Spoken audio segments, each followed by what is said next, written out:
welcome, folks.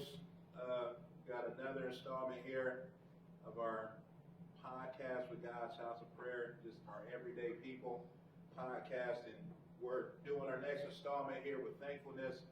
And last time you heard Brother Phil talk about just what God had been doing for him in his life, and him just having to show patience. And definitely a lot of us can relate to that, having to still be thankful in the face of not having the thing that we need to operate normally. And God kept him. You know, he had to do some things in his own way, but the Lord saw around that and still kept him. Amen. And he definitely's got a testimony for it. You know, a lot of us can understand what that's like dealing with your livelihood being challenged, especially right now. And everybody doesn't have that testimony to be able to hold out as long as he was able to. Jesus. But you know, he's still thankful, still doing what he has to do, and we appreciate that. Amen. But this instance, we got Sister Kanae Welch. Back there clapping. Hello. We're gonna give her an opportunity just to do the same and talk about thankfulness and where she is in her life right now, how good God has been to her.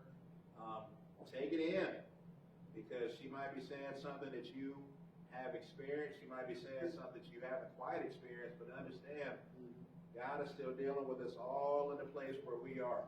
So, can they have at it? Hello, everybody. The topic, of course, like you said, is thankfulness.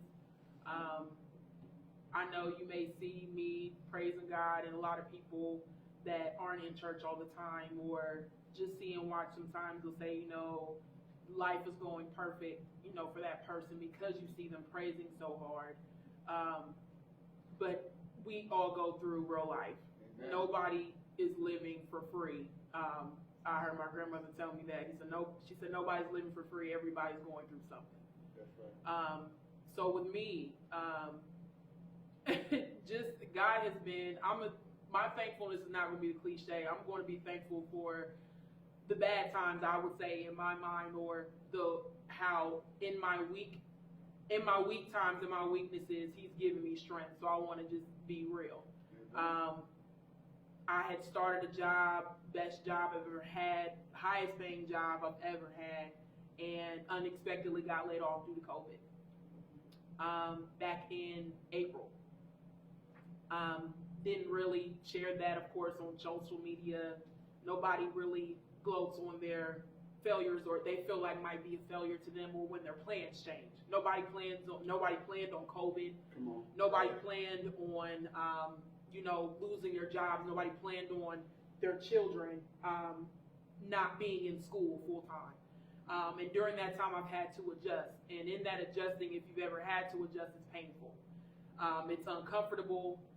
And I've learned that while He's readjusting and rerouting my plans, and while He's adjusting me and I have to adjust to the situation, He's sustaining me. He's become my sustainer. I've built my prayer life more and been able to trust Him more off of what has happened all of a sudden. Sometimes all of a sudden you don't see it coming. You know, if you're at home with your children or about to be at home, because we possibly could be shut down and schools are shutting down and parents are freaking out because they thought, they were at home for a few days, or they went back 100% and now it's changing again. I want you to hold on. I know I'm homeschooling my kids every day. I have one that has autism spectrum disorder. He's brilliant. And it's hard because they have their days having to multitask and learn. I'm used to being with adults during the day. So he kind of, in a sense, I used to be married and I was a stay-at-home mom. And he prepared me back then for now. Come on. If that makes any sense. Yes. Hello.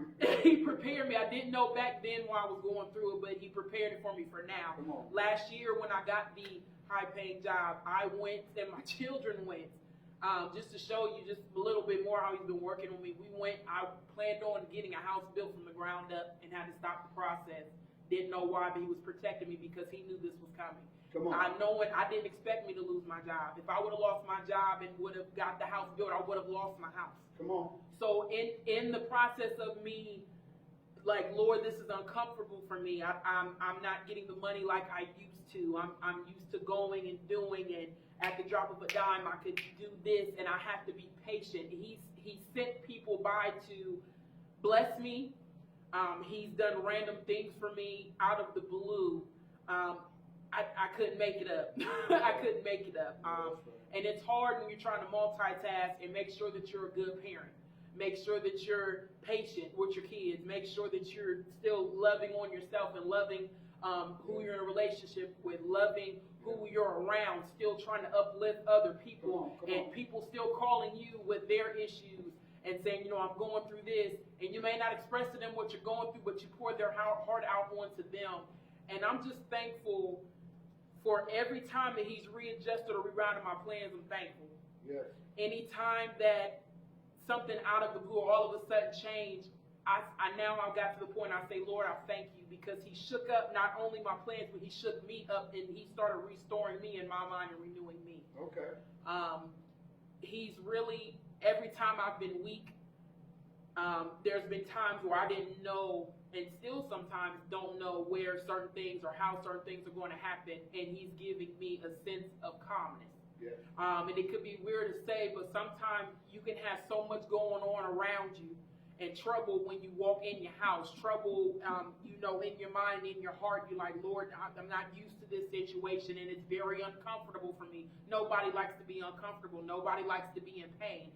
Everybody likes to be in control of things. They want to know, okay, I got this bill. I know I got the money to do this. Okay, I know my kids need this. I can go and go get this. But when he stops that process for you, or in the middle of it, and you can't do what you're used to, and you have to step back and say, okay, Lord, I trust you. Come on. I know I don't have it, Come on. but Lord, I trust you. Right. I know I'm not where I want to be, but you are where you need me to be. Come on. And I'm thankful. I'm thankful for the times where it's days when, of course, with your kids, and you trying to be the teacher, the lunch lady, lunch man.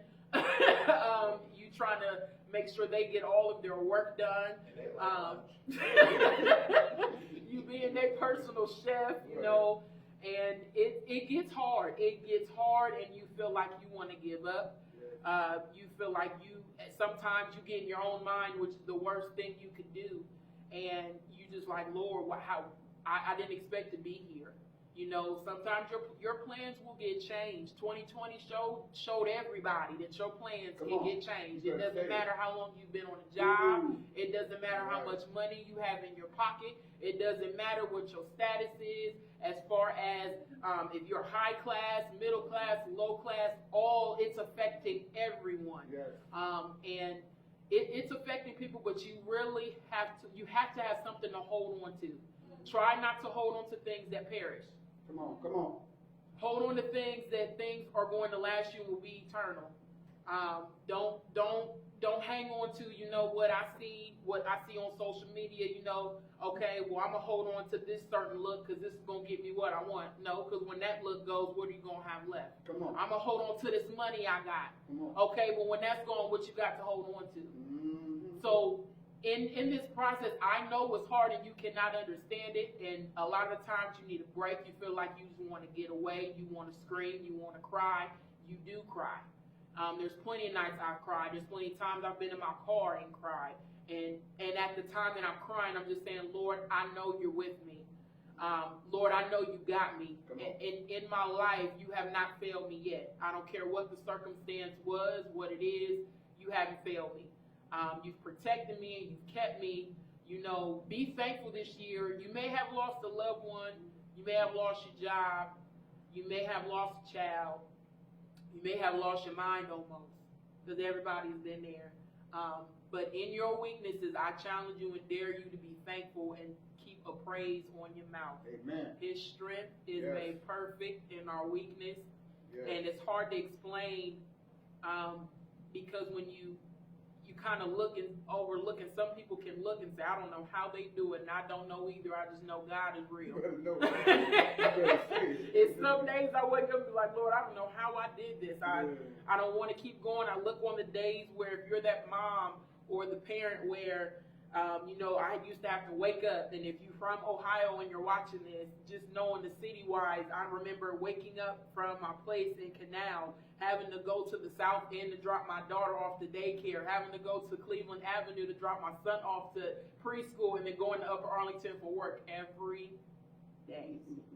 Every day.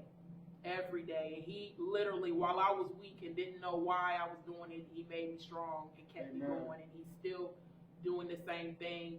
Hold on to God's unchanging hand. It's not cliche. A lot of these people on this earth, they will give you your hand and snatch it back as soon as they can. And won't look back and won't try to open up or come to you and leave you how you are. But God is real. He's faithful. He's faithful. He will give you peace in your heart.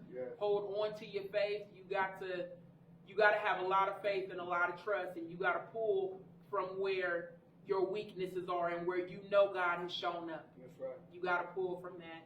During this Thanksgiving, this could have been, during this Thanksgiving time and being thankful, this could have been a memorial service for you. Come on.